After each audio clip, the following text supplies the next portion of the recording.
in that new inquiry, among them Keith Vaz MP, chair of the Home Affairs Committee at Westminster. I showed him part of Richard Kerr's interview. Why don't you go up and spend some time with him? He's got a gift for you.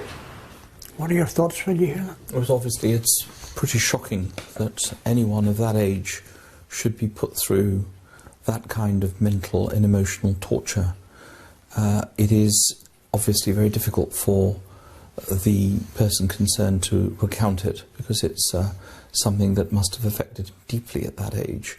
This seems to be new information, and that information needs to be put before the inquiry team so that we can examine everything.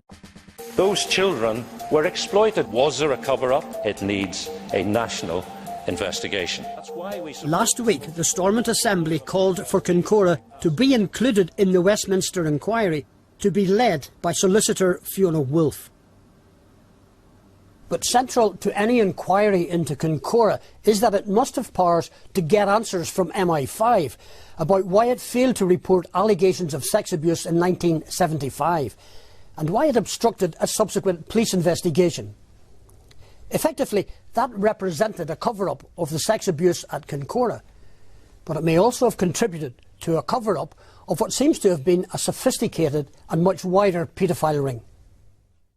Other people were dictating our path through life there, and they used that. Well, I just hope they're proud of themselves. You know, I really do. They're, yeah, no doubt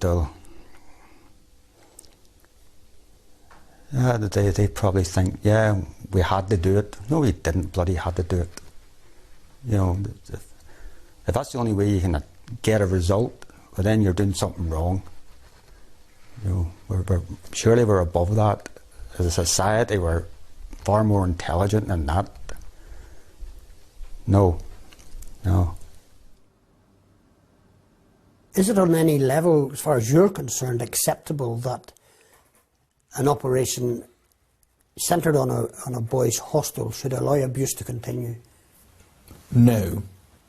And that is why, when Lady Wolfe conducts her inquiry, we will expect her to ask these questions in an open and transparent way, the reasons why this was allowed to continue. And it is for her to be able to probe that. But we will be expecting that to happen, and we will be putting that to her when she appears before us. Brian Gemmell says he left intelligence not long after his Kincora assignment. He could no longer reconcile his career with his conscience. He'd been troubled for years by what had happened back in the 70s. So what would have happened had you gone to the police? You could have stopped the suffering, you know, a long time earlier for some of these young men. Yep, I accept that, yep. In order to put that right, will you be prepared to give evidence to an inquiry? I will. And I deeply regret, retrospectively, that as a young man, I didn't throw my career to the wind. I'm deeply sorry, and I apologise to any of those victims, all of those victims who suffered, because I didn't do what I didn't have the guts to do then what I've got the guts to do now. No inquiry has ever before taken the evidence of Brian Gemmell, so central to the revelation of an MI5 cover-up. Spotlight asked the Home Office and MI5 for comment on the allegations of cover-up. The Home Office told us it would not comment on security matters and wouldn't confirm or deny the identities of agents.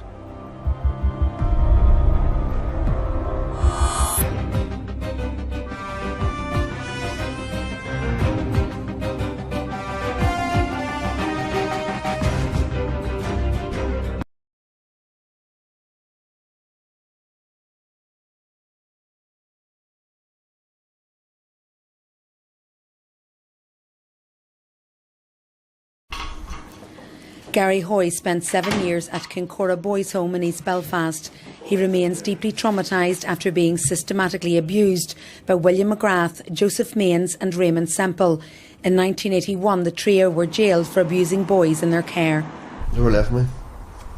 I'm 53 now. Every day I wake up, but sometimes I even hate going to sleep because I know it's going to wake up the next morning. Bad old thoughts still in my head.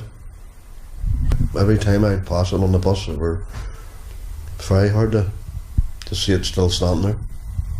It's long been alleged that visitors to the former boys' home Kincora included members of the military, civil servants and politicians. Many of the former residents, including Gary, believe previous police investigations were blocked by MI5 and the security services.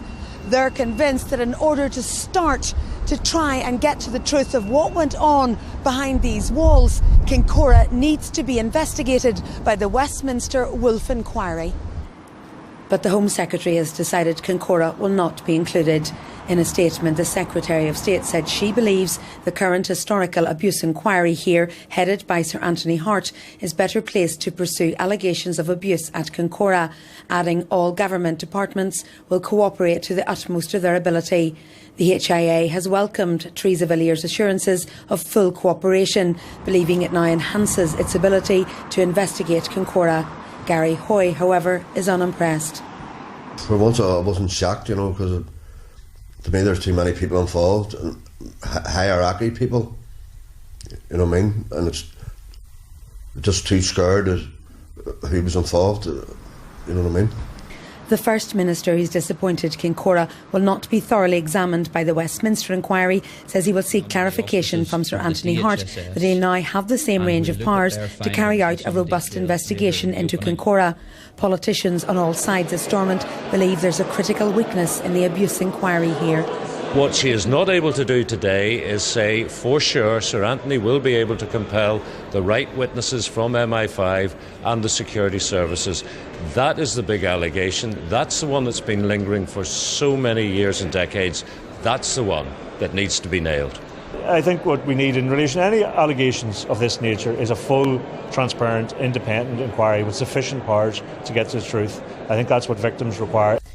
Do you think that the truth will ever come out about Kincora? Never come out.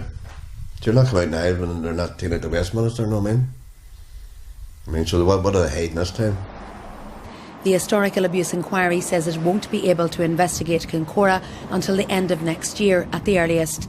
Jane Lockray, UTV Live, East Belfast. The Alliance MP for East Belfast, Naomi Long, joins me from London. Naomi Long, what's your reaction to the government's decision not to include Kincora in the inquiry into historical child abuse? Well, obviously, I am extremely disappointed that they have rejected not just my calls, but also those of Amnesty International and indeed of the Northern Ireland Assembly to take a fresh look at Kincora in detail as part of the investigations that they are launching here in Westminster. Because clearly the allegation is that there was cover-up, that it went to the highest levels of authority here in Westminster, and therefore I believe that only an inquiry located in Westminster will be able to do this issue justice. What are they afraid of? Well, I think that's a question perhaps best levelled at the Home Office and indeed the Secretary of State. I cannot understand for the life of me what there is to be lost at this point from giving those victims who claim that their abuse was covered up and giving those witnesses who at the time made statements to say that they believe the abuse was covered up the opportunity to give a full and frank account of those issues and to ensure that it's fully investigated and that people can have some justice and truth. So I think that's a question that really rightly has to be put to the Home Office and indeed to the Secretary of State. But in the meantime, if a request is made for any information from other parts of the UK beyond Northern Ireland, that's all it will be, just a request. Well, precisely, there will be no power to compel. And whilst the government have said that they will cooperate with any inquiry, they have said in as far as they might. And of course, those caveats are obviously critical when it comes to understanding just how much cooperation there may be. I'm extremely concerned that if we don't take this opportunity to have the inquiry, we may never know the truth of Kincora, and only those who suffered most directly will ever fully know the horror of what they went through. I think the government must be held to account, and I think they ought to have been more generous on this occasion. You would like a separate independent inquiry, but how realistic is that? Well, my preference would be for this to go into the CSA inquiry that they've already announced. The timing was perfect, and I think it would have been the correct vehicle had they set the terms and conditions in the right way. Having failed to do that, I do believe that only an independent inquiry will work, because to load more into Sir Anthony Hart's inquiry in Northern Ireland to limit the ability to compel evidence and not to be able to deal with issues around the Official Secrets Act, I think will compromise any investigation. Naomi Long in London, thank you very much. Thank you. You're watching